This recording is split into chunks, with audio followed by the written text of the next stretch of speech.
More people every day are ditching animal products, embracing plant-based foods, and speaking up for what matters. With my experience as an international instructor for vegan nutrition and an award-winning author, I interview experts, innovators, and celebrities about the global movement towards a plant-based future. Do you want to learn how to combat the injustice in our food system affecting your health, the animals, and the planet? Well, you're in the right place. It all starts here with Eating Like You Give a Damn. Welcome to the Eating Like You Give a Damn podcast, the place to discover your passion for plant-based living, one bite at a time. I'm your host, Stephanie Harder. If you've ever struggled with communicating with the people around you after you started to see the world through a different perspective on your vegan journey, then you're going to relish this guest. Clare Mann is an Australian-based vegan psychologist, communications trainer, and animal rights campaigner. She consults with people everywhere to help address the personal and social challenges of being vegan and living in a non-vegan world. Clare is a best-selling author of many book titles, including Vystopia, The Anguish of Being Vegan in a Non-Vegan World, and the newly released book, Myths of Choice. She even runs public and in-house training programs in communication, team building, and ethical leadership for corporations and animal rights organizations in Australia.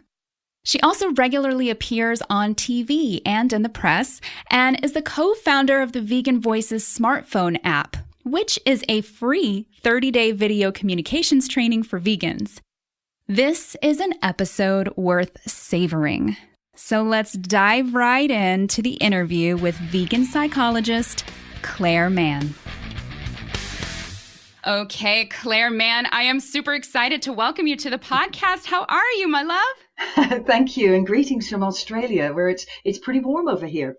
Well, it's super great to have you here. I've been following your work for quite some time. I love what you're doing, the way that you're teaching vegans to communicate with one another and to communicate with the people in their lives. And I'm really excited to peel back all of the stuff that you have to teach us about how we can be more effective communicators. So what I like to do with my guests is first start off with sharing your personal stories. So let's go back to before you became vegan. So what was life like back then? How did you grow up? What was your attitude about food back then, and maybe even animals too? How did that all start? Sure. Well, I was born in the south of England in the United Kingdom, and I'm born into a normal family, I guess, that ate the normal food that we would call a Western diet.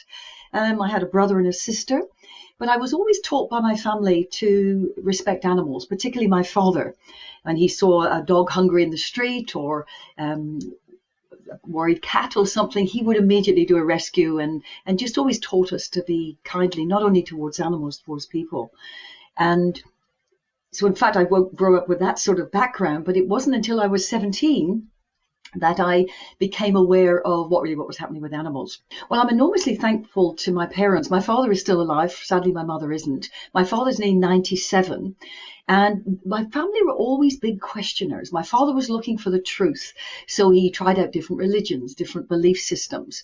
And there was a lot of sort of philosophy and discussion in my family.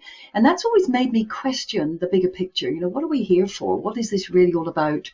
Why do some people have enormous adversity in their lives and they seem to come through that and do something amazing in the world to help other people in their pain? And some other people seem to become victims and say, I got burnt once, I can't move on. So it's always fascinated me. But in fact, my journey into veganism began, 40 years ago, I guess, or over 40 years ago, when at the age of 17, and I adventured from that hometown to London to see the streets paved with gold, I read a book by Bob Geldof. Now, Stephanie, I don't know if you remember him. He was in the Boomtown Rats. He did that lovely song, Tell Me Why I Don't Like Mondays. Oh, I do. Okay. Very cool. Yep, and you hear it from time to time. And well, this was in the 1970s, and there was an enormous famine going on in Africa at the time. And what Bob Geldof did was to pull together a number of musicians to give of their time freely to create a song called, it was called Live Aid, the band. A song, do you remember? It's called And So This Is Christmas. Yes, I do. That's right. We often hear it now, and it raised an enormous amount of money for the plight of those people starving in Africa. But what people don't know is that Bob Geldof wrote a book when he was very young, late teens, early 20s, called Is That It? And in there, he talks about when he worked in an abattoir in Dublin, in Ireland. And I can still, as I'm telling you now, I can picture the animal he was talking about. I didn't see anything, I didn't hear anything, but I could tell you chapter and verse what happened to a specific cow on the way to slaughter. And I immediately gave up meat. That was over 40 years ago. I just thought, I don't want to be part of that system, very naively, not asking more questions. But I guess I became a vegetarian at that stage for ethics. And so that continued on throughout my life. And this interest in the human condition, of course, meant I trained as a psychologist. I was a mature student. At the age of 24, I'd worked for 7 years before then in a number of administrative and secretarial positions. And I thought, well, I want to study the human condition. And I studied psychology, and on to that to organizational psychology and in organizations, why people work and the meaning of work as community as well as a means of identity and living. And then transitioned through different renditions, ending up being a vegan psychologist. Wow. Well, that's fantastic. So clearly, most of us that are listening and here, we know that we all have a different introduction to a plant-based or vegan lifestyle. We all have different stories. And with those stories, usually there's an emotion that's attached to that. So when you go back to that moment when you read that book and Bob described exactly what happened to that cow, like what was that feeling that you had that just kind of catapulted you into being vegetarian? And then how did you then make that transition to veganism? Yes. Well, you've just piqued my sort of memory. I have to go backwards as opposed to forwards first. That feeling I got was one I felt when I was 8 years old. Enormous sense of injustice. And I will share this story if I may, because it was so pivotal in my family history and also the enormous outrage and injustice I felt about human beings, about our planet, and about animals. And I was 8 years old. And I come from an era in the 60s where children were able to play in the park and nobody really worried. My older brother was keeping an eye on me. And for some reason, I was on my own. And I was in an area of the park where there was a big shelter area where children used, like an old moat in previous times. And behind this moat was a sort of area where you could shelter from the rain, I suppose. And as I entered that area, I heard a lot of older boys laughing and jeering and the awful yelps of a dog in pain. It was a piercing scream of this animal in prolonged pain and this awful marauding crowd of boys. And I was 8 years old and I didn't see anything, but I could hear something. And everything within me, I ran towards that noise. I wasn't put off by it. I just felt, oh my gosh, someone needs my help. That's how I was brought up. And I remember pushing through those boys, turning back on the shelter to see this enormously sad animal whose leg had been twisted fiercely and pushed back into the slats in the bench of the park. Mm. And he was desperately trying to get out. And the more he struggled, he was doing what was counterintuitive. And he was counterproductive. And he was going to dislocate his hip. So I remember pushing through, releasing the dog. The dog ran away. And then I turned around and faced his captors. And you can imagine my parents when they found out an 8-year-old child with 15, 16-year-old marauding crowd of boys. I remember this feeling coming up from my stomach. And I remember screaming, how dare you? Don't you ever do that again. And this feeling of injustice came up. And I went home, I told my parents, and they very calmly tried to put aside their fear for their daughter. And my father said, you did the right thing. You must always do what is right. But that feeling, Stephanie, was the feeling I got when I read Bob Geldof's book, with the enormous injustice that I have to do something. I have to be part of the solution. Right. And so in giving up meat, as I found, that sort of transitioned me into there. And I got on with life, dating and studying and amusing myself and learning to be an individual, I guess, and going out to work. And I believed I found out about 10 years later that I was what I thought was allergic to dairy products. I found out I wasn't a baby cow. Imagine that. Imagine that. I just didn't, and I started to be very interested in uncovering myths, unquestioned assumptions about our world that we don't even ask questions. And yet when our eyes are open, we think, well, this is ridiculous. Why was I drinking milk from a different species? But I never heard the word vegan. And so I transitioned a little bit further, getting on with life, very interested in the human condition. I became a psychologist. I studied organizational psychology and I guess was building my career at that stage. And then my partner, Brendan, and I went to live about 15 years ago in New Zealand. I transitioned to living in Australia with him. And in New Zealand, it's what we call a hunting culture. It's like the Wild West, really. Right. And it's a beautiful area. You see it in the holiday destinations, but it's a little bit backward. And we thought we'd found paradise. And then we came across animal cruelty in its rawest sense. Pig dogging, which is the hunting of pigs by dogs who are starved for several days. And then the animal is torn apart and the poor animals, dogs who are scored, thrown back in cages. And we started to intervene in that process, get those animals rescued. And then, of course, the prisoners were cleaned up and sent back. And then I came across the dairy industry of mother cows whose babies had been torn from them because we want to drink their milk for milk and cheese and products. And I've witnessed mother cows whose babies have been taken crying and crying and crying. And it went on for 30 hours. And it stops and then everything is completely silent. They all stop at once. It's the most awful collective grief. So we started asking more questions. And then when we came back to Australia, my partner Brendan very wisely went and did a lot of research. He looked at a lot of the videos of factory farming and animal testing. And he said, I'm sorry, we've got to sit down and watch this. We've got some decisions to make. And we watched them. Very painful to watch, earthlings and those sort of things. And we became vegan on the spot, and so did our dogs. So that happened about 10 years ago next month. Wow. Well, congratulations. I, too, have kind of come up on my 10-year anniversary, too. I call it my veganiversary. And that's really when my journey began, where I started to see the world through a very different lens, what we would call the vegan lens.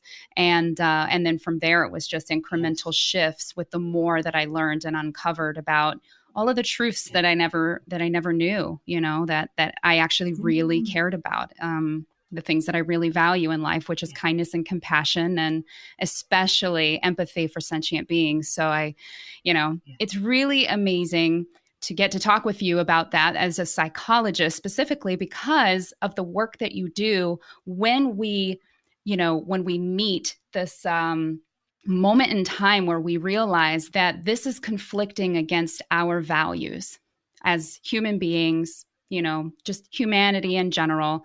So when we uncover these harsh truths about what happens to the animals as they make it to our plates, there's a lot of feelings that we go through, and it's very, very difficult to navigate the rest of the world once those blinders have been taken off of our eyes.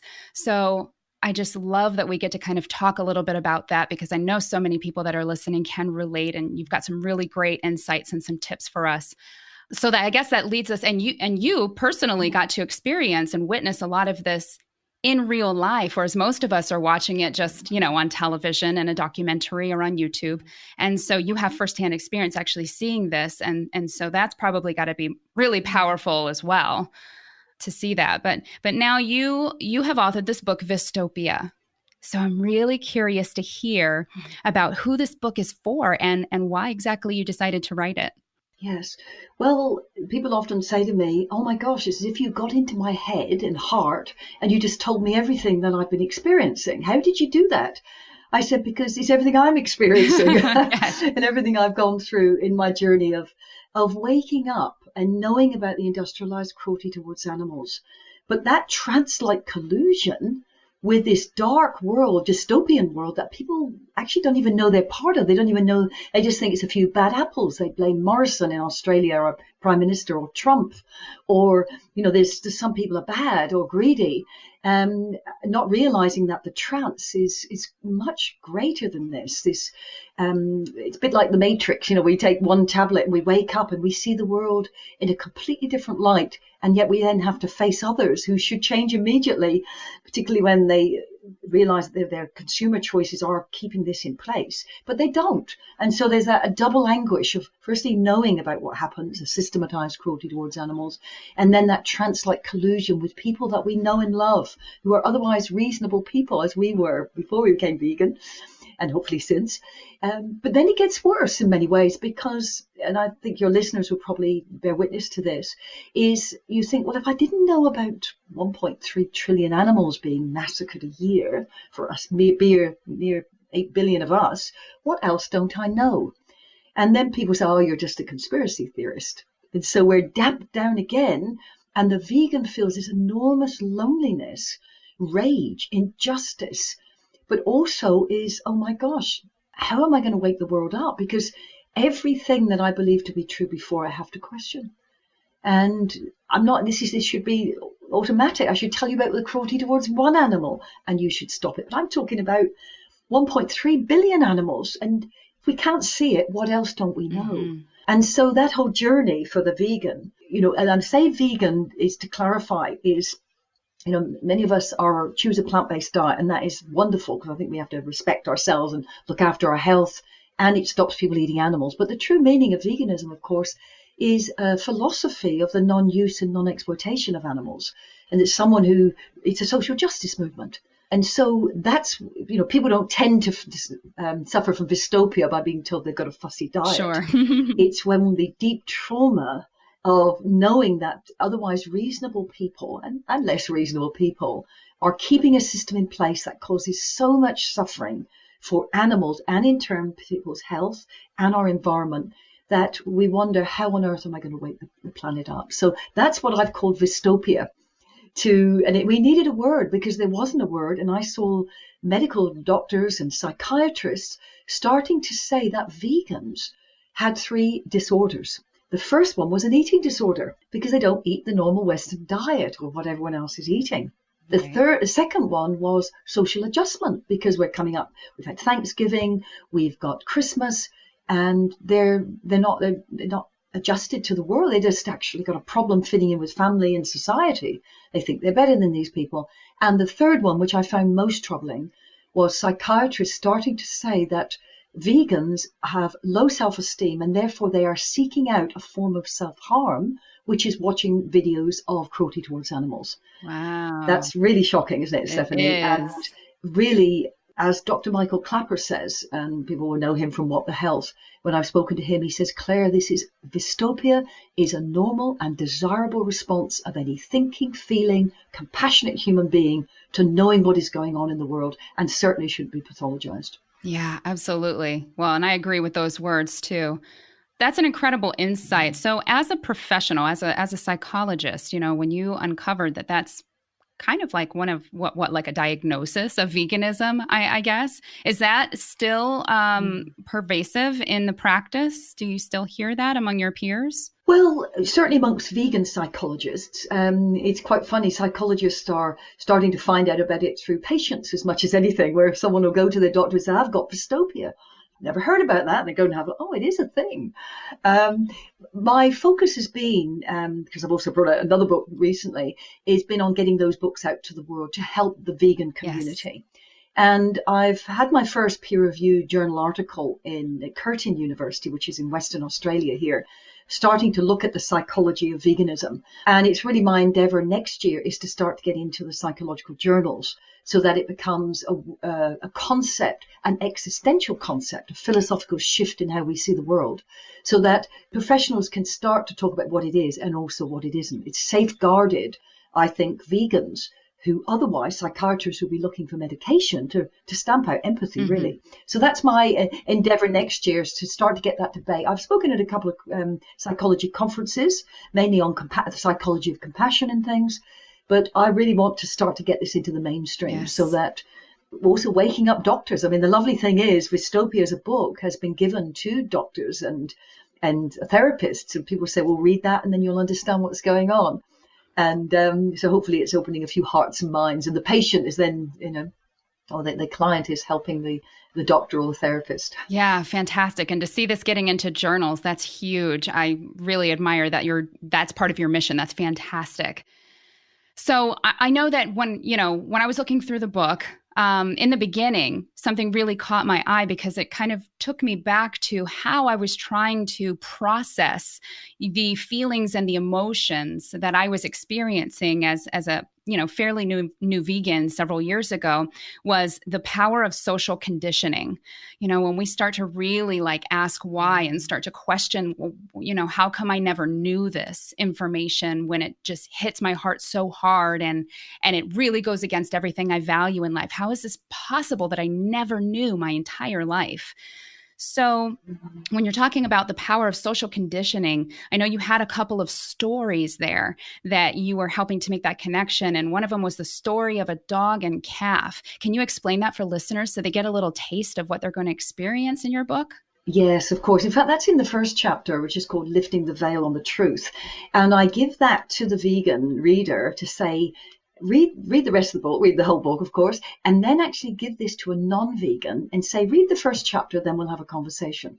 And so I take the non-vegan on a journey of, and this is one of the stories in there, to try and experience. They think they're reading about, they make some not even think they're reading about animals. But this is a really interesting one because our speciesism, our sort of different views towards different animals, human and non-human, but also within the animal kingdom, animals we call pets or companions are treated with enormous regard and care and pain medication and all sorts of things, very different than farm animals who are seen to be property or animals in testing labs. So I do this little vignette, this little story that talks about, and I say, oh my goodness, I was walking down the street. I just wanted someone to help me.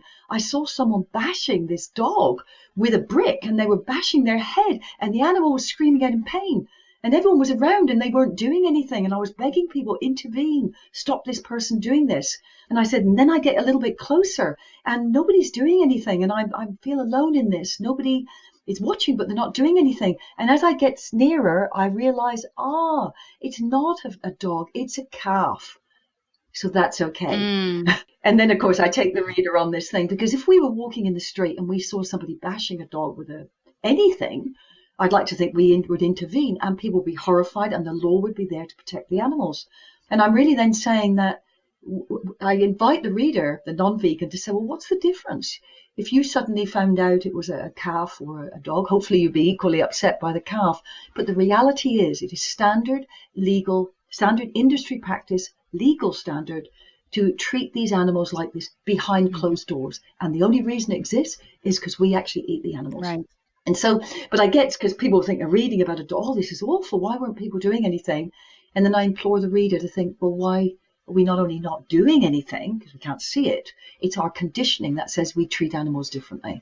What is some of this social conditioning that we experience through life, before we have that moment of clarity and we really connect to our empathy and the veil is lifted? Like what are some of these instances of conditioning that we're experiencing that most people don't even really know is going on? Well, it happens. It's so insidious and so broad. I think one of the human needs is the need to be connected, to belong. I think we come to know ourselves through other people. So a child grows up in a family and the family know that child, of some identity of that child, before the child knows themselves. And so they're not able to separate from the cultural, the social, the familial stories, belief systems, values, the way food is prepared, how it's associated with nurturing or relaxation or Thanksgiving or Christmas. And all this social conditioning gets people to conform to fit into society. So we have to learn to be modest. We have to learn to be polite, to attend at school, to forego our hedonistic pleasures, to forego things and study, and then later on we'll get rewarded. We have to share. And some of these, of course, are good principles. But we have this indoctrination about what we eat, what is set out for us. Well, everybody, needs to grow up, get an education, be responsible, get a job, and then they'll get married and have a family. Now, we also know that a lot of people don't want to do that, or they're not heterosexual, or they don't want to have children, but these are social conditionings that say there is one best way to do this. And anyone who stands out a little bit from the norm is seen as, they'll get that out of their system. You can be a career person for a while, but you'll want to settle down. Or if you don't have children, you must be selfish. Or what do you mean you're not going to give me grandchildren? All these, there are so many levels we could look at. The belief in what life's about, religious beliefs, cultural beliefs, how you treat animals. It just goes on to the point where people look outside of themselves to say, what shall I do? And if I feel differently, unfortunately, our school systems are not asking people to be curious enough and question things and live. Opening the question is, well, what if it was different?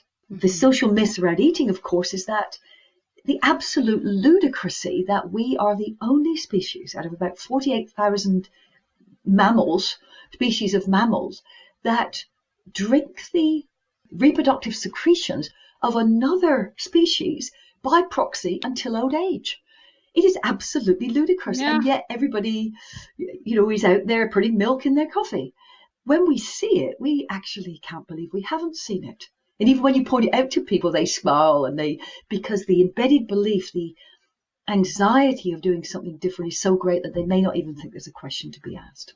Yeah, exactly. And it's so interesting too, how, once we have that veil lifted and we actually see the truth for what it really is, then all of a sudden, what I found, at least for myself and my personal experiences, is that it makes it that much more difficult to go through life remembering that person that I used to be, the way that I used to think, the way that I used to accept it as normal. And then go through life and I know that I'm seeing people put milk in their coffee. I know I'm seeing them eat regular cow's cheese and eating yogurt, and things like that. And, but it's really hard for me to put myself back in that headspace to remember what it was like to accept that as normal. Yeah. So is this a symptom of Vystopia? Yeah, well, I think it is. Yeah. I think you're absolutely right, because we start to say, well, who am I? And is there a fixed nature of who I am? I see the world completely differently. And in fact, in one of the chapters, it's called A Stranger in a Strange Land. And I use the analogy of a person going to another country and not having their phone, not having the internet. They don't speak the same language. Nobody takes your currency. And in fact, people get annoyed with you because you try to implore them, engage with them and say, hey, don't you know who I am? And how frightening that would be. And I said, well, really, we get a glimpse into the vegans' world, that they are a stranger forever in a strange land. That just doesn't make sense. Mm-hmm. And feels so different. But I think you're absolutely right. I think it is a symptom of Vystopia, is this alienation, but also a misanthropy that can go with that, of a hatred of others, that you think, how can people do that? And we forget that what we used to do was exactly the same. Right. So then what are some strategies that you could teach us to help us to connect yet again with the compassion that we have for our fellow humans? Because I know I did go through a period where I struggled, where I really started questioning, why do they not care? If I were to share with them what the truth is about animals, and, they just say, oh, well, that's how it is. That's how it's always been done. So you just have to accept it as normal. Yet they wouldn't necessarily be willing to watch the type of footage that I had seen, or be willing to make that connection to their own empathy. It's almost like they're protecting themselves in some way. So what are some strategies in those of us that are kind of in that headspace right now, where we just are trying to figure out how to find our compassion again for our fellow man and just, get on with our lives in a joyful way? Absolutely. I think there's two aspects of this. Is we can't give to others what we can't give to ourselves. We have to have a compassion with ourselves and know that we're going through a grief process. The shock, the horror of, oh my God, why didn't I know this? And the anger we feel at this institutionalized cruelty, which is also hidden from us, which in turn affects our health and is killing us and is destroying our planet. There's no good news around non-veganism in terms of how we engage with that, what we've all been indoctrinated to do. And I think showing a compassion for that journey is then this awful shock and disbelief and bargaining and some people say, I wish I never knew what I know now because I'm so miserable. I can't unknow it, and yet now I feel called to do something. And then there's a sort of depression that can go with that, where you feel pushed down literally, and how on earth am I ever going to live? Yes. Like I've lost the intimacy of friendships, or I'm so angry with my mother when I go home at Thanksgiving, and yet we used to enjoy this. There's a lot of, those traditions of the camaraderie that all came together, and the sharing of stories. Now we see it as feasting over the normalized violence towards turkeys. It's just so many levels. We lose so much, and yet we gain so much. I think we reconnect with our compassionate heart. So we've got to learn to let ourselves learn to process that information. Mm-hmm. And I think there is, social support is very important. Talking about our losses, finding strategies to move that grief throughout our body. And I know through some of the sort of free online programs I have, is helping people through techniques called emotional freedom technique is one of them, which is used in trauma situations where we get more traumatized the more we talk about things, or the detail of what is going on, in a way to not distract ourselves or push things down, but to identify the emotion and allow that to pass through the body. And I'll give you some links to get hold of this stuff later. Also learning to self-soothe ourselves, exquisite, talk ourselves through down, which is important for everybody on the planet, is to bring ourselves down from very strong negative emotions when we're scared or we're frightened or we're angry. Is that self-soothing, to give ourselves that pep talk. It's going to be okay. Let's take some deep breaths here. You see something and it's not happening now. I will get my house in order. I'll do something, but I need to bring myself down to a level of ease. I think exquisite self-care in what we eat, our exercise, drinking enough water, sleeping enough, having downtime, watching fun films, gardening, exercising, having dinner with friends. All these things are very important we've got to be part of the solution. In fact, sometime in this call, I'm going to implore people to be more active. Becoming vegan is the minimum we can do in many ways. It doesn't mean you've got to be out in the streets doing things or doing undercover work, but sharing what we wish we knew so many years ago. Imagine somebody finds out about veganism and they say, yeah, but you knew this 10 years ago. Why didn't you tell me, Stephanie? They would be horrified. So we have to be brave there, but we have to get our own house in order. And then really, it's an ongoing journey. We have to become exquisite communicators. And so, as Melanie Joy says, she says, it's not only vegans that bring their values to the dinner table. And I think when we realize that, people sort of say it as if, well, we've gone into the outside, we're a little bit different. We now, come back to being normal. We have to make people responsible for what comes out of their mouth as much as what comes out of ours. So as a very quick little example there, for instance, Stephanie, you were saying that, if you were to share what the reality is, they would normalize it. They'd say that's just how it is. In other words, they relinquish responsibility for their part in it. Someone else has told us to do that. There we see how big the trance is. But when they say, oh no, I don't want to see, and you say, well, I need you to see something, because seeing is believing. Oh no, I don't want to watch that. We get frustrated, and I think one of the best responses we can make to someone who says, oh no, I don't want to see that, we see their body cringing. They know there's something that they would not agree with. And it's very gently, instead of anger, saying, how can you be so selfish, or you don't know till you've got it, which just makes them shoot the messenger, is to very gently go, well, that's interesting, you don't want to see that. What is it you think you're going to see if I show it to you? And then they have to find within themselves an image or an association of what they think they're going to see. When people do that, they've got more of a connection with the emotion of it rather than keeping it at the intellectual level. So even if we won't, if they say, oh no, gosh, I think animals being hurt. So what is it you think goes on? What have you been told goes on? And if they then resist it even more, you can say, well, it's interesting, isn't it? I can understand you're a normal person. We try and move away from pain and that sort of thing. And yet the reality is our choices are contributing to the immeasurable suffering that, we have to witness with our thoughts or our eyes, what these animals are enduring with their body. Come on, we're better than that. Surely we can make better choices. So you use the word we as well. In other words, we're all in this together. We've all been lied to. We don't demonize people, say, well, I'm all, perfect because I've become a vegan and you're the bad person.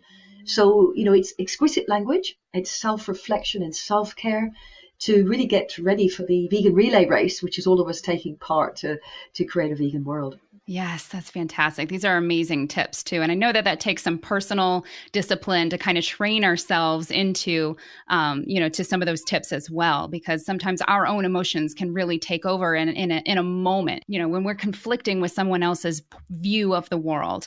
Say, for instance, like a hunter. I know that in the past, I've talked to some hunters that, they prefer to eat clean meat. They won't eat it from the grocery store, and they know what goes on in factory farms. Therefore, they have been raised to be desensitized from the experience of hunting and killing an animal. And it's very primitive to them. It's very, it's almost a badge of honor for them. So, for people that are maybe looking for some insights on how to have effective communication with somebody like that when they run into someone like that in their life, what would you say? Yes. Well, I say that, we want to take people on the whole journey, don't we? We want to go from woe to go, from being the hunter or something to being a vegan. And I talk about chinks of consciousness. I can't remember who said it. It's almost talked about the 100-point system. Our job is they become aware of something, so they don't like anyone hurting their dog, but they're prepared to go hunting. So there's your first. You make a connection with the fact they have some compassion. And then, we add to that, waking them up. And when people reach 100, they become vegan in theory. But I think we've got to choose our own battles. Some people are so embedded in systems or, a sense of manlyhood, or, this is the association for people often is going out with dad hunting. And that was what they did with their dad. And it was part of their identity, because if they suddenly start to feel compassionate towards the animal, they have to start questioning their parents, their community. They feel odd. So often what they're rejecting isn't so much, even if they do feel a little bit of concern about the animal. So, we've got a big job there. But if we can give them chinks of consciousness, some people, I think we have to accept that a lot of people are not going to come to veganism because they care about the injustices or suffering of animals. And that's hard for anyone who immediately thinks we should be concerned about the suffering of other beings, Sure. Full stop. I always say to people, I believe we'll see a vegan world in my lifetime. And people go, oh, you're just trying to be positive. I said, no, the reality is most people follow. At the moment, they're following a dark system that keeps them sick, that keeps them poor, that keeps them competing, that have no community, that are socioeconomic slaves in a system that is intended for them not to be free and be curious and be creative. They're already following. They're eating things, doing things, engaging in ways, watching television that is filled with violence, because that's what everyone else does. We have to produce a different way of being that gets people to train to a different tune, and then most people follow. I always say that people put their recycling in a certain coloured bin, not because they're environmentalists, because that's what we do, but the net effect is that they're not putting it in landfill. And so I think we have to choose our battles, use a chink of consciousness, and we do that by asking questions. So do not ask people why. Why are you a hunter? Why can't you see the suffering? Ask people what or how or when. When someone says, so what is it specifically you like about going out and hunting? What is it specifically that you feel is okay about this? Because when we ask what or when or how, we get information. When we ask why, we get a defensive response where someone is trying to defend themselves. So if I say to you, Stephanie, why didn't you come to my party at the weekend? If you honestly were just too tired and couldn't be bothered, but you want to maintain our friendship, you're going to give me all the excuses under the sun so I don't judge you badly.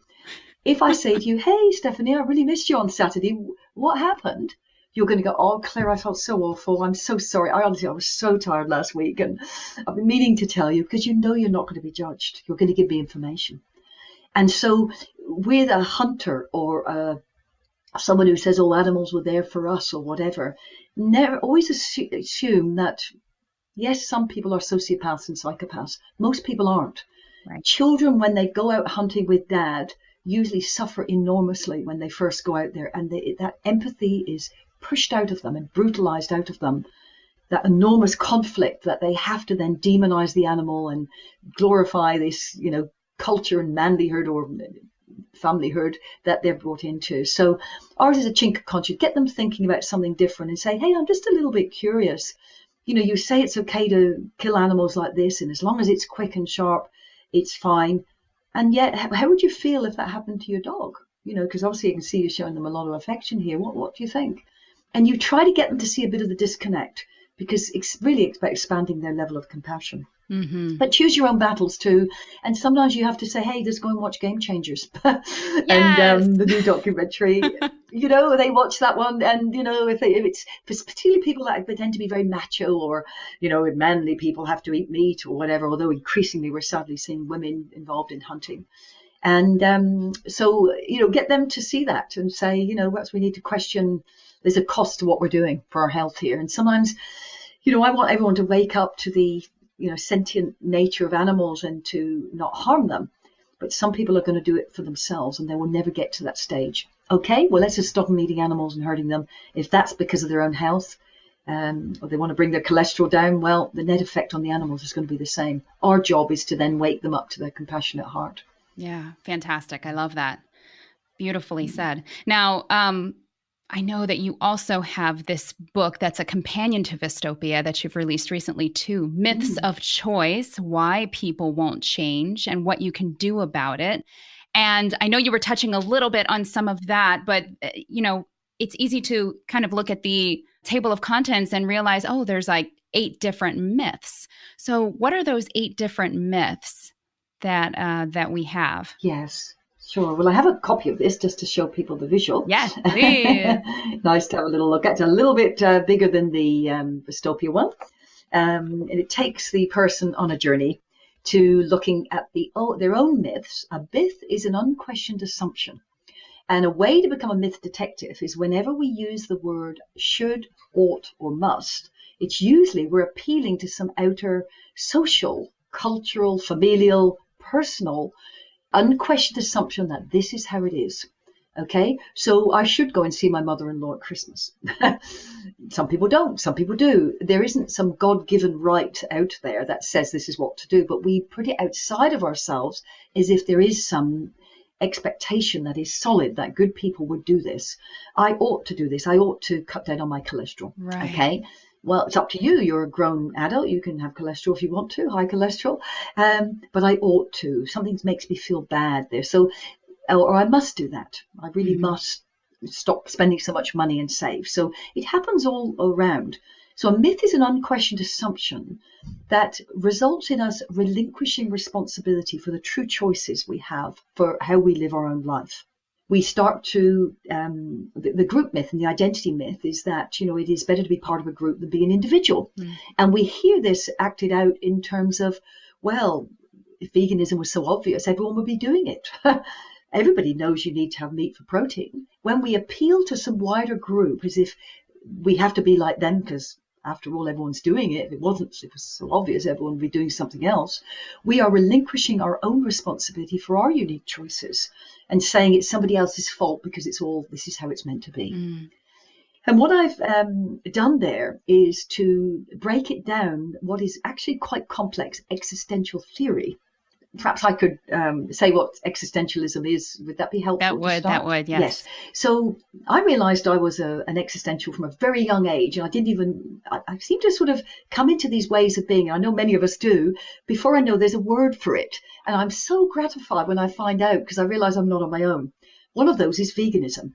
When I became a vegan, and my partner did as well, and our dogs, I thought, oh my goodness, what if we are the only people in the world, plus the person who stood behind the camera making those videos?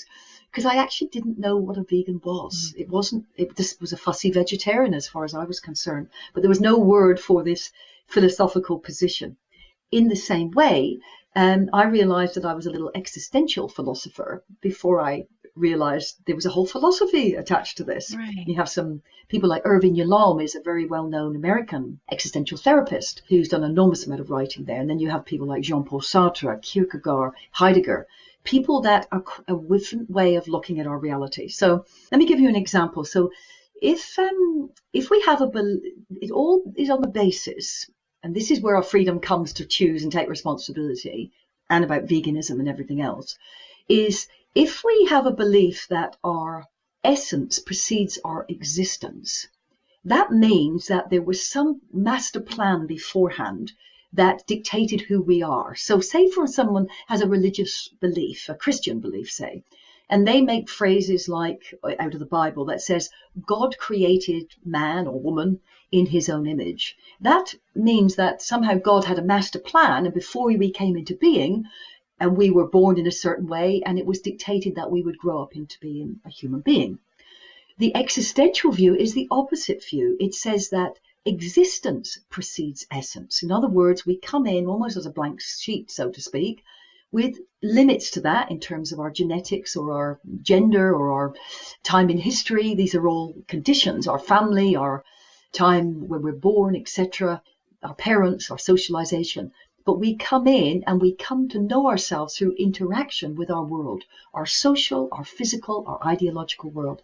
Our existence precedes essence, which basically means that by the time, though, we're socialized into being who we are, we don't know what is a choice and what is what we've bought into saying, well, this is how it is.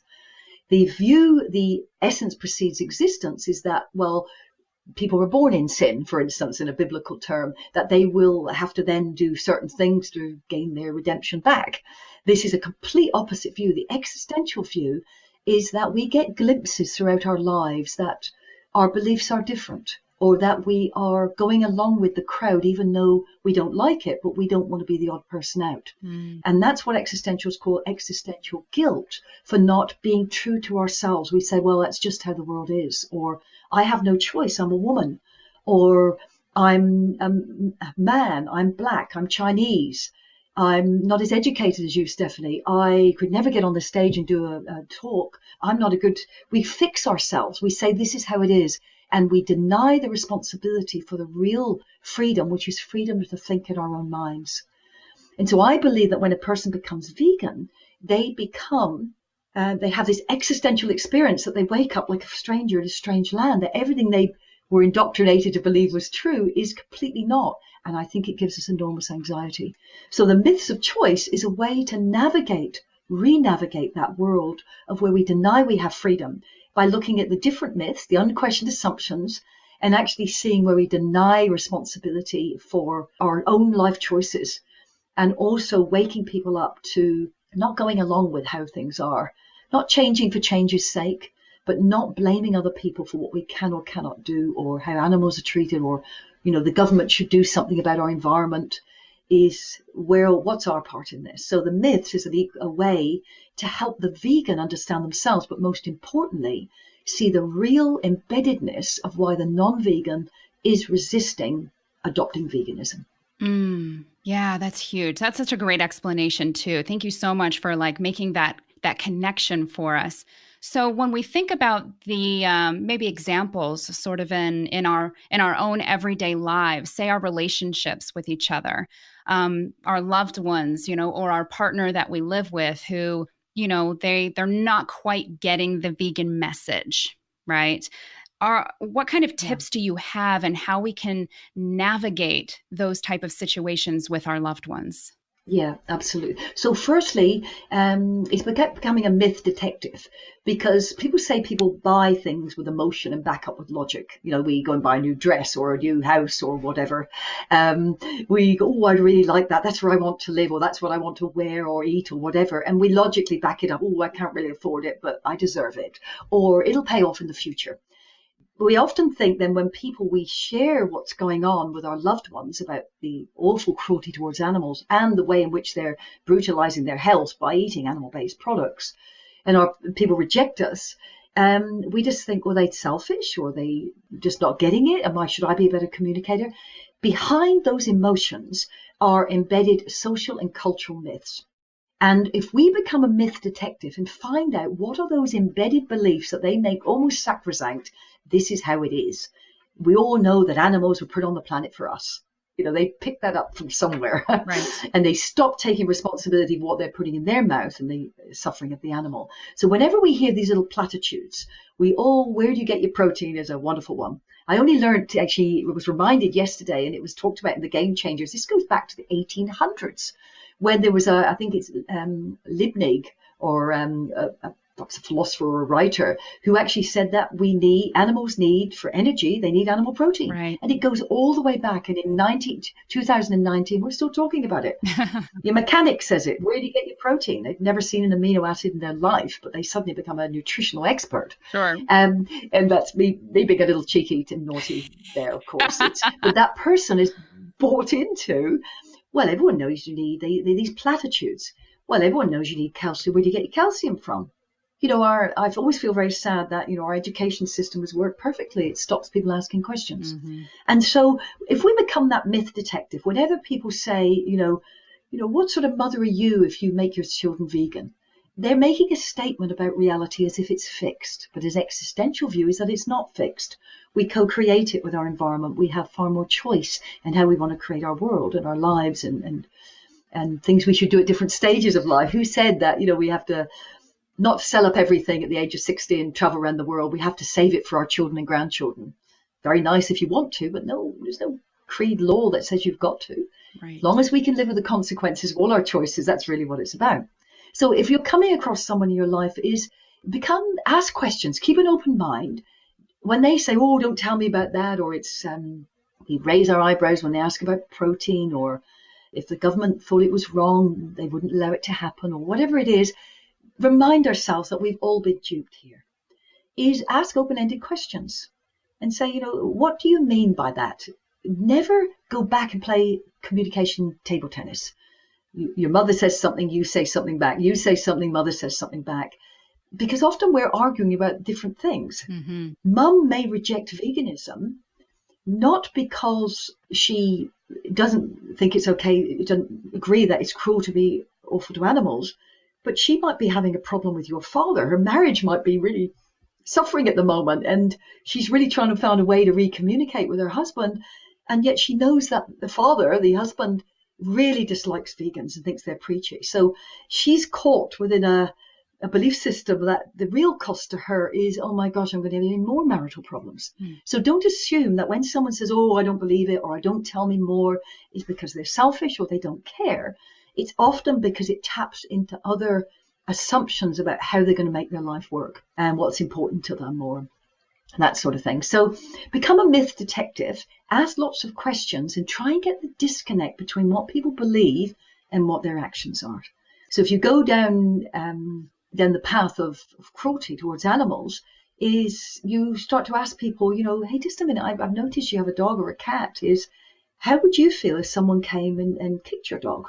Oh my God, I feel that would be awful. Well, that would be awful. Well, you can't do that to animals. It's not very nice. Okay, so what do you think about the fact that every day it's legal to do this to baby animals behind closed doors? You start to get the disconnect, but you get them to connect first with the fact that they think it's wrong to hurt animals, or, we have a right to, be treated with respect or individuality. Just make the disconnect for people by asking open-ended questions and then trying to gently share with them so that they come to their own conclusions. It's better that they experience these things rather than us telling them. Yes. Yeah, I agree with that 100% too. And that's fantastic, fantastic information.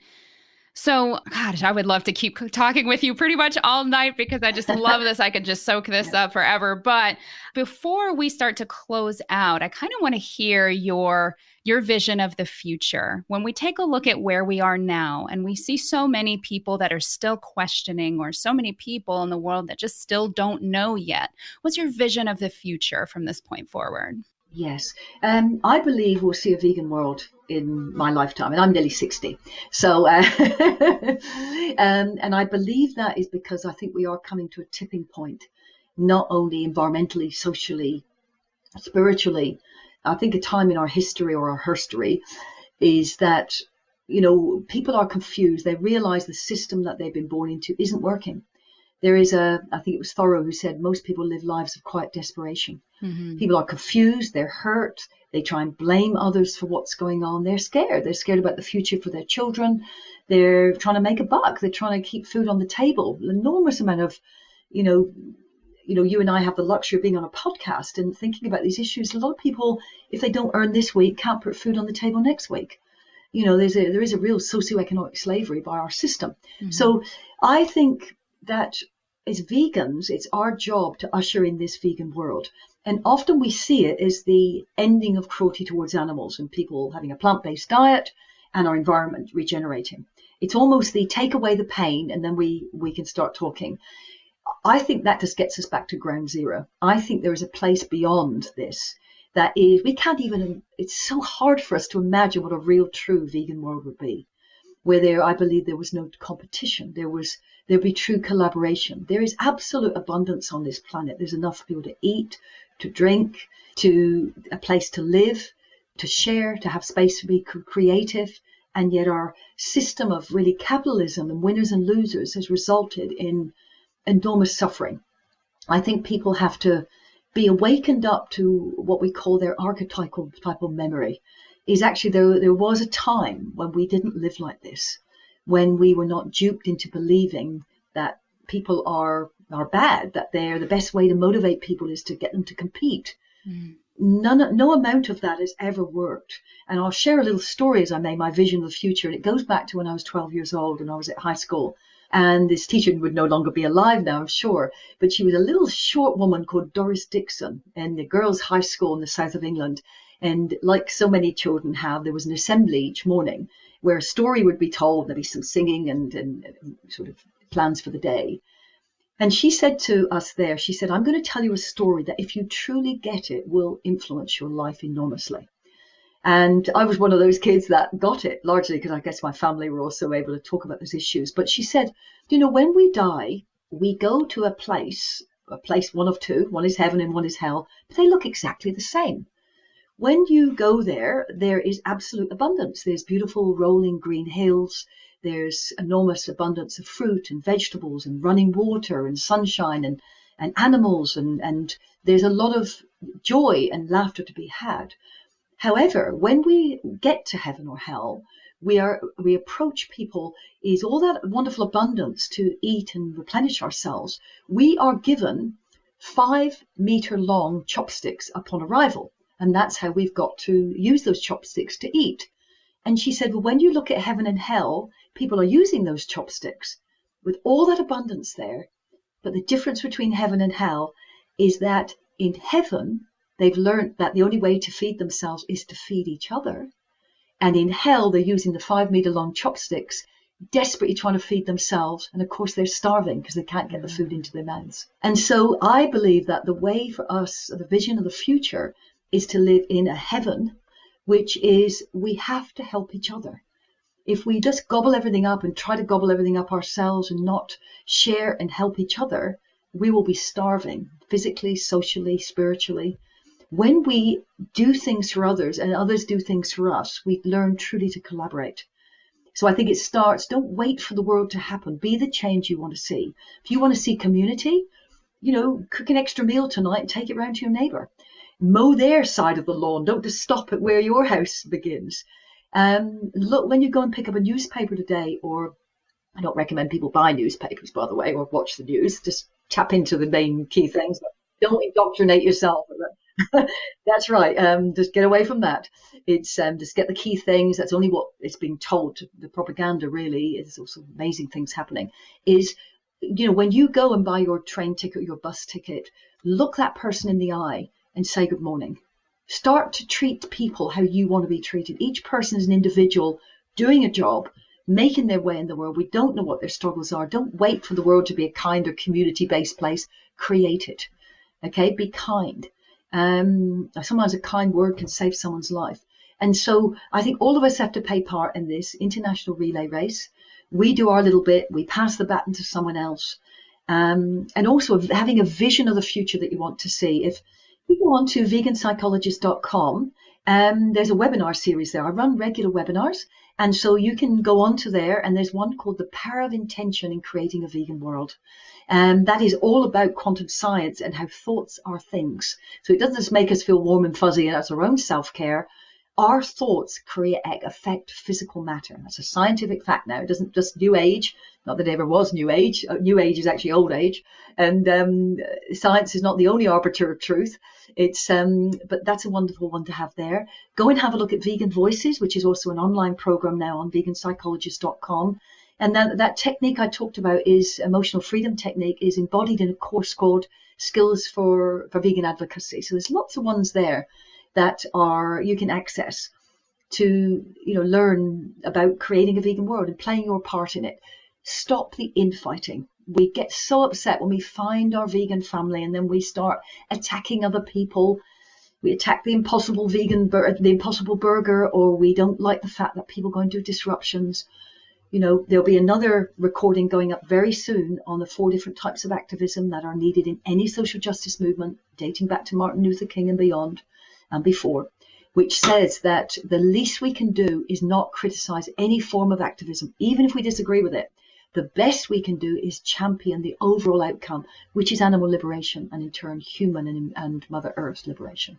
That's fantastic. Beautifully said too. Clare, this has been so incredible. Now, I know before we started the interview, you had mentioned a course that is about to release as well. So let's find where we can find more about you and your books and that course that you're about to release. Of course. Thank you. Well, many of you would have seen the title Vystopia, and you can actually see this on veganpsychologist.com. A little bit smaller than the Myths of Choice. But what it is helping us navigate through that. Some people like to read that. It's also an Audible book, but I'm actually turning that and have turned it into a program, which is cost effective for everybody to get access to work through the tools and strategies, a video-based program that you can actually access on veganpsychologist.com. And then also I've also got a little freebie course on the Myths of Choice. If you go onto veganpsychologist.com/myths, MYTHS, you'll get a 4-part little interactive mini video course, which will help you to truly identify the myths and then play your part in ushering other people into becoming vegan. Right. Oh my gosh, fabulous. Well, Clare, do you have any final thoughts before we say goodbye? Thank you very much. And to everybody listening, thank you for everything you're doing. We need to become more active. Now, that doesn't mean we all get out there on the streets, but many of us will join the SAVE movement, DXE, Anonymous for the Voiceless. Other people wear a vegan t-shirt or make a post or share something, have a conversation with someone, cook a plant-based meal. Each of us are needed, but we need to up our activism because we are at a time in our history we have to reach a tipping point, and each of us is needed for that. We're either part of the solution every day or part of the problem. Fantastic. Well, that's awesome. Clare, it's been so amazing having you on the show. Thank you so much for joining us. This has been amazing. I love the work you are putting out in the world, so thank you. Thank you, and thank you for everything you're doing. That was Clare Mann, vegan psychologist and best-selling author. To learn more, visit veganpsychologist.com. And when you connect with Clare, be sure to let her know that you heard her here on the Eating Like You Give a Damn podcast. If you like this episode, please consider leaving a review in Apple Podcasts and Stitcher or wherever you're listening in from so that more people can find the show. And if you'd like to see updates on what's coming up next for the podcast and to see some behind-the-scenes action, be sure to follow me, Stephanie, on Facebook and Instagram at Eating Like You Give a Damn. Thanks for hanging out with me and Clare today, and until next time, veg on, rebels.